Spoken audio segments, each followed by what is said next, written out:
Hi, hello, வணக்கம் and welcome to விமர்சனம். எப்படி இருக்கீங்க மக்களே? இந்த வீடியோவில் நான் பேச போகிறது ரொம்ப ரொம்ப கான்ட்ரவர்சியலாக ரொம்ப வைரலாக போயிட்டுருக்கிற பிரேக்கிங் நியூஸ் பற்றி. என்டிகே நாம் தமிழர் கட்சி சீமான் சார் அவங்களுடைய ஸ்டாஃபை வந்து அரெஸ்ட் பண்ணிட்டாங்க. இன்னும் திடீர்னு என்ன பிரச்சனை அப்படின்னு நீங்கள் கேட்டிங்கன்னா, இது திடீர் பிரச்சனையே கிடையாது. இன்னைக்கு நேற்றுக்கு நடந்த கதையே கிடையாது. ஒரு 15-16 இயர்ஸ் பேக் போனால் ஆக்ட்ரஸ் விஜயலக்ஷ்மி சீமான் சார் மீது ஒரு எஃப்ஐஆர் போடுறாங்க. இதில் யார் மேலே தப்பு, இன்னும் எதுக்கு ஜஸ்டிஸ் கிடைக்காம இருக்குது, இன்னும் ஏன் இந்த கேஸ் எடுத்துகிட்டே போகுது அப்படின்னு நீங்கள் கேட்கலாம். ஆனால் என்கிட்ட இதுக்கான பதில் கிடையாது. நம்ம ஆக்ட்ரஸ் விஜயலக்ஷ்மி அவங்க யாருன்னா, ஃப்ரெண்ட்ஸ் படத்தில் நம்ம சூர்யா சருக்கு ஜோடியாக நடித்தாங்க. கன்னடா இண்டஸ்ட்ரியில் தமிழ் இண்டஸ்ட்ரியிலையும் பிரபலமான ஒரு ஆக்ட்ரஸ். சீமான் சார் டைரக்ஷன் பண்ணும்போது அவங்களுடைய படத்தில் ஹீரோயினாக நடித்த ஒரு ஆக்ட்ரஸ். அவங்க 2009 திடீர்னு வந்து ஒரு கேஸ் போடுறாங்க. நம்ம 2 பேரும் ஒரு ரிலேஷன்ஷிப்பில் இருந்து ஒரு சீக்ரெட் கல்யாணமும் ஆயிடுச்சு எங்களுக்கு. ஆனால் திடீர்னு அவங்க வந்து எந்த ஒரு காரணமும் கொடுக்காம என்னை வந்து விட்டுட்டாரு. ஸோ இதுக்கான ஒரு நியாயம் எனக்கு கிடைச்சே ஆகணும் அப்படின்னு சொல்லி 2009 ஒரு எஃப்ஐஆர் போடுறாங்க. உடனே வந்து இந்த எஃப்ஐஆர் வித்ட்ரா கூட பண்ணிடுறாங்க. ஏன்னா அவங்க வந்து என்னை கல்யாணம் பண்ணிக்கிறேன்னு சொல்லி ப்ராமிஸ் பண்ணாங்க, அதனால தான் நான் வித்ட்ரா பண்ணுறேன்னு சொல்கிறாங்க. மீண்டும் 2011 இன்னொரு கேஸ் போடுறாங்க. இதே கேஸ் தான். அப்போவும் வந்து விசாரணை நடக்கிற டைமில் திடீர்னு ஸ்டாப் பண்ணிட்டு, இல்லை எனக்கு வந்து இது வித்ட்ரா பண்ணணும், எனக்கு இது கேஸ் ஃபாலோ பண்ணுற இன்ட்ரெஸ்ட் இல்லை அப்படின்னு சொல்லி அவங்க வித்ட்ரா பண்ணிடுறாங்க. 2013 சீமான் சார் வந்து கயல்விழின்னு ஒருத்தரை வந்து கல்யாணம் பண்ணிக்கிறாங்க. இதுக்கப்புறம் அப்படியே கொஞ்சம் அப்பப்போ வீடியோஸ் வரும், ஆனால் கொஞ்சம் லோக்கியிலே இருந்த இந்த இஷ்யூ இடையில ஒரு 2020 திடீர்னு யாருமே எக்ஸ்பெக்ட் பண்ணாமல் ஒரு சூசைட் வீடியோ வந்து போடுறாங்க. அது என்னன்னா, இதுக்கப்புறம் என்னால் இந்த ஹாரஸ்மெண்ட் எல்லாம் தாங்கிக்க முடியாது, நான் என் லைஃப்பை எண்ட் பண்ணிக்கிறேன் அப்படின்னு சொல்லி பிபி டேப்லெட்ஸ் எல்லாம் சாப்பிட்டு, இதுதான் என்னோட கடைசி வீடியோ, என்னோட லைஃபே வந்து இவங்க சீரழிச்சிட்டாங்க, எனக்கு வந்து நிறைய ப்ராமிஸ் கொடுத்து அடிக்கடி எனக்கு வந்து கல்யாணம் பண்ணிக்கிறேன் நீ வித்ட்ரா பண்ணு, கேஸு விட்டுரு அப்படின்னு சொல்லி ஒவ்வொரு வாட்டியும் ஏமாற்றி என்னை இந்த நிலைமைக்கு தள்ளிட்டாங்க. ஸோ இதுக்கு மேலே எனக்கு எந்த ஹோப்ஸும் கிடையாது அப்படின்னு சொல்லி ஒரு வீடியோ போட்டாங்க. ஆனால் நல்ல வேலை அவங்கள வந்து ஹாஸ்பிட்டலுக்கு டைம்லி கூட்டிகிட்டு போய் அவங்கள வந்து காப்பாற்றிட்டாங்க. இது வந்து 2020 நடந்தது.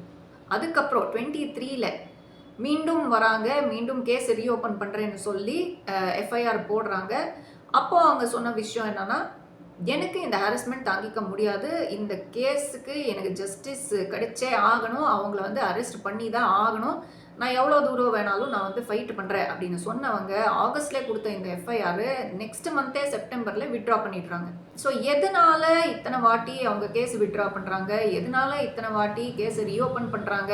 போன வருஷம் 2024 வந்து பிப்ரவரி மாதம் வந்து ஒரு வீடியோ விட்டுருக்காங்க. நான் எதுக்காக அப்போது சூசைட் பண்ணிக்க போனேன் அப்படின்னா, இந்த ஹாரஸ்மெண்ட்ஸு, இந்த பொலிட்டிக்கல் ப்ரெஷரு என்னால் தாங்கிக்க முடியாது, ஆனால் இன்னும் நான் வந்து ஃபைட் பண்ணிட்டு தான் இருக்கேன், பண்ணுவேன் அப்படின்னு சொல்லி ஒரு ஸ்டேட்மெண்ட் கொடுத்துருக்காங்க. சீமான் அவங்க வந்து என்கிட்ட பேசணும், என்கிட்ட பேசினாதான் இதுக்கு ஒரு முடிவு கிடைக்கும் அப்படின்னு சொல்லி ஸ்ட்ராங்காகவே ஒரு ஸ்டேட்மெண்ட் கொடுத்துருந்தாங்க. இதுக்கு சீமான் சார் அவங்க சைட்லேருந்து கோர்ட்டில் குவாஷ் ஆர்டர் வந்து போட்டிருந்தாங்க. அதாவது ஒரு எஃப்ஐஆர் பேஸ்லெஸ்ஸாக இருக்குது, பொய் குற்றச்சாட்டாக இருக்குது அப்படின்னா ஹைகோர்ட் வந்து அதை குவாஷ் பண்ணிடுவாங்க, அதாவது அந்த கேஸை க்ளோஸ் பண்ணிடுவாங்க. ஆனால் இந்த ஒரு பர்டிகுலர் கேஸில் ஹைகோர்ட்டுக்கே வந்து கன்ஃபியூஷன் ஆயிடுச்சு.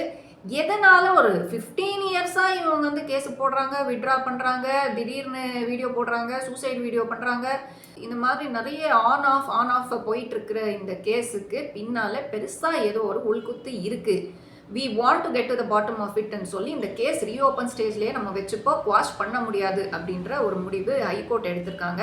ஸோ இந்த விஷயமாக தான் போலீஸ் வந்து சீமான் அவங்களுக்கு சம்மன்ஸ் கொடுத்துருக்கோம், அவங்க உடனே கோர்ட்டுக்கு அப்பியர் ஆகணும் அப்படின்ற ஒரு நோட்டீஸ் வந்து அவங்க வீட்டுக்கு போய் கொடுத்துருக்காங்க. இது எப்போ 2 days பேக் நடந்த விஷயம்.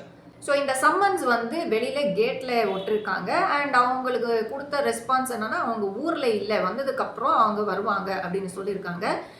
பட் இந்த நடுவில் ஒரு விஷயம் நடந்தது என்னன்னா, சீமான் அவங்களுடைய வீட்டின் செக்யூரிட்டி கார்டான அமல்ராஜன் ஒருத்தர் அந்த சம்மன்ஸை ஒட்டின உடனே கிழிச்சிருக்காங்களாம். இதை பார்த்து போலீஸ்க்கு இரிட்டேட் ஆகி நம்ம வந்து உள்ளே வருவோம், விசாரணை செய்கிறோம் அப்படின்னு சொல்லும்போது இவங்க லைசன்ஸ்டு கன் ஒன்று வச்சுருக்காங்க, அந்த கன்னை எடுத்து காமிச்சாங்களாம்.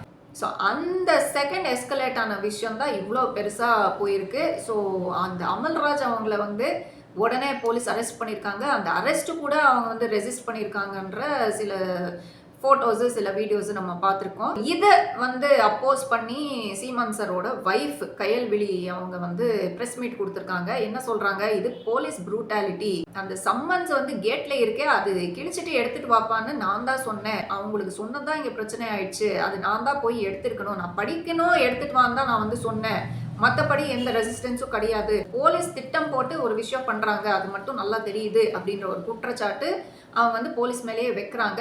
இன்னொரு பக்கம் ஒசூர்ல இருக்கிற நம்ம சீமான் சார் வந்து ஒரு பிரஸ் மீட் வைக்கிறாங்க. அதுல அவங்க சொல்ற விஷயம் என்னன்னா, டிஎம்கே மீது ஒரு குற்றச்சாட்டு வைக்கிறாங்க. இது வந்து பியூர் அண்ட் பியூர் எஜெண்டா தான், எப்போ எல்லாம் அவங்களுக்கு வந்து என் மேல ஒரு இன்செக்யூரிட்டி ஆகுதோ அப்போ எல்லாம் இந்த அம்மாவை கூட்டிட்டு வந்து இந்த மாதிரி வீடியோஸ் போடுறது, எஃப்ஐஆர் போடுறது, இந்த மாதிரி விஷயங்கள் பண்ணிட்டு தான் இருக்காங்க. ரொம்ப வருஷமா இது போயிட்டு தான் இருக்கு, நீங்க கூப்பிட்டாலும் நான் இனிமேல் வர மாட்டேன், நீங்க என்ன வேணாலும் பண்ணிக்கோங்க அப்படின்னு சவால் விட்டுருக்காங்க போலீஸ்க்கும் சரி ரூலிங் பார்ட்டிக்கும் சரி. ஸோ லாங் எகோ நடந்த ஒரு பிரச்சனைக்கு இன்னைக்கு வரைக்கும் எந்த ஒரு முடிவும் கிடைக்கல, எந்த ஒரு ஜஸ்டிஸும் கிடைக்கல.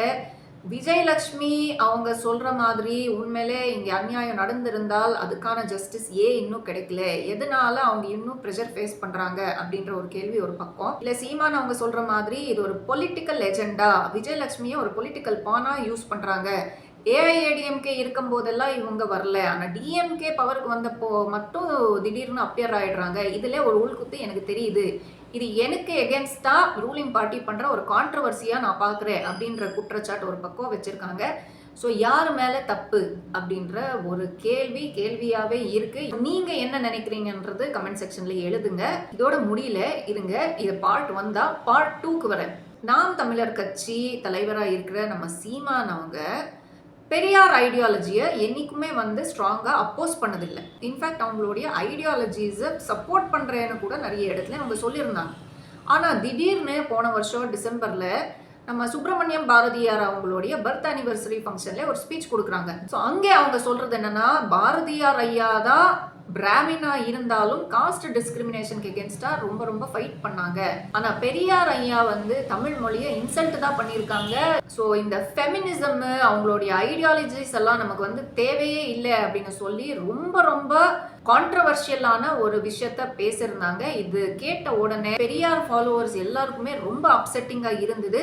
இங்கேயும் ஸ்டாப் பண்ணாம மீண்டும் போன மாசம் கடலூர்ல ஒரு பிரஸ் மீட்ல மீண்டும் இதே தான் வந்து ஜஸ்டிஃபை பண்றாங்க சீமான் அவங்க சொல்றது என்னன்னா, நம்ம தமிழ்நாட்டுக்கு பெரியாரோட ஐடியாலஜி, அதாவது ஃபெமினிசம், விமன் எம்பவர்மெண்ட், இது எல்லாமே நமக்கு தேவையில்லை, நம்ம எப்பவுமே அப்போஸ் தான் பண்ணுவோம் அப்படின்னு ரொம்ப நெகட்டிவான ஒரு கமெண்ட் வந்து போட்டிருக்காங்க. இது கேட்ட எனக்கே வந்து ரொம்ப அப்செட்டிங்கா இருக்கு.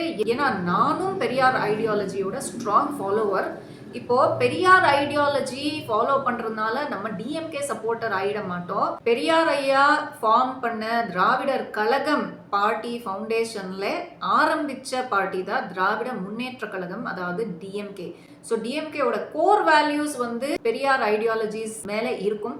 But Periyar ideologies are applicable to all of us. நம்ம வந்து பொலிட்டிக்ஸ்ல இருக்கணும், டிஎம்கே சப்போர்ட்டரா இருக்கணும்னு அவசியமே கிடையாது. பெரியார் ஐயா was the torch bearer and front runner for women rights, feminism, women empowerment, female education, widow remarriage. He fought fiercely against caste discrimination.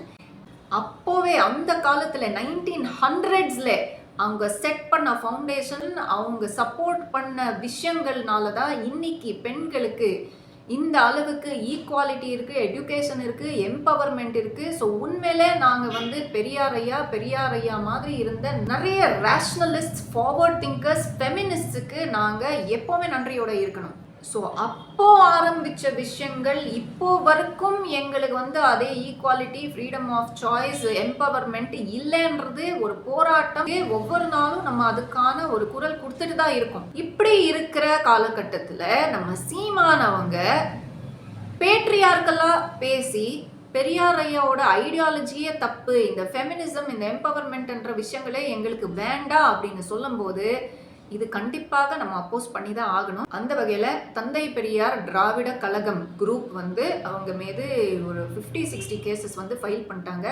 That is inciting riots and spreading hatred இந்த மாதிரி கேசஸ்ல வந்து book பண்ணியிருக்காங்க. ஆனால் என்ன ஆயிடுச்சு, இது அப்படியே எக்ஸ்ட்ரீம்ல போயிட்டு ஒரு 10 பேர் திட்டம் போட்டு இவங்க வீடை அட்டாக் பண்ணணும், இவங்கள அட்டாக் பண்ணணும்னு சொல்லி பாம்பெல்லாம் வச்சிருந்தாங்களா. இந்த சென்னையில ஒரு லாட்ஜ்ல போலீஸுக்கு வந்து டிப் ஆஃப் டைம்லி கிடைச்சதுனால அவங்க வந்து அரெஸ்ட் பண்ணியிருக்காங்க. ஸோ இப்படி எக்ஸ்ட்ரீம்ல ஒரு விஷயம் போயிட்டு இருக்கு. இப்போதான் இவங்க வீடை அட்டாக் பண்ண வந்தவங்கள அரெஸ்ட் பண்ணாங்களேன்னு பார்த்தா இப்போ இவங்க வீட்டில் இருக்கிற ஸ்டாஃப் கூட அரெஸ்ட் பண்ணியிருக்காங்க.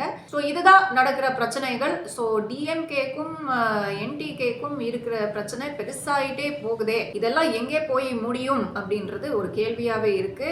அடுத்த வருஷம் 2026ல லெஜிஸ்லேட்டிவ் அசம்பிளி எலெக்ஷன்ஸ் நடக்க போகுது. அதாவது சிஎம் செலெக்ஷன் வருஷம், அடுத்த வருஷம். ஸோ இந்த மாதிரி inter party politics, intra party politics இதெல்லாமே வந்து இன்னும் நிறைய எக்ஸ்பெக்ட் பண்ணலாம் அப்படின்னு தான் தோணுது. ஆனா இந்த பர்டிகுலர் பிரச்சனை, அதாவது சீமான் வர்சஸ் விஜயலட்சுமி, இந்த கேஸ் என்ன ஆக போகுது அப்படின்றது ஒரு பக்கம் பார்க்கணும். இன்னொரு பக்கம் பெரியாருக்கு எகென்ஸ்டா இவங்க பேசினதுக்கு மன்னிப்பு கேட்பாங்களா, இல்லை அந்த ஸ்டாண்ட்லேயே மெயின்டைன் பண்ணுவாங்களா? அப்படி மெயின்டைன் பண்ணால் என்டிகே பார்ட்டிக்குள்ளே எந்த மாதிரி ஒரு ஃப்ரிக்ஷன்ஸ் கிரியேட் ஆகும், அடுத்த வருஷம் 2026 எலெக்ஷன்ஸில் அது எந்த அளவுக்கு ரிஃப்ளெக்ட் ஆகும் அப்படின்ற பல விஷயங்கள் நம்ம வந்து காத்திருந்து பார்க்கணும்.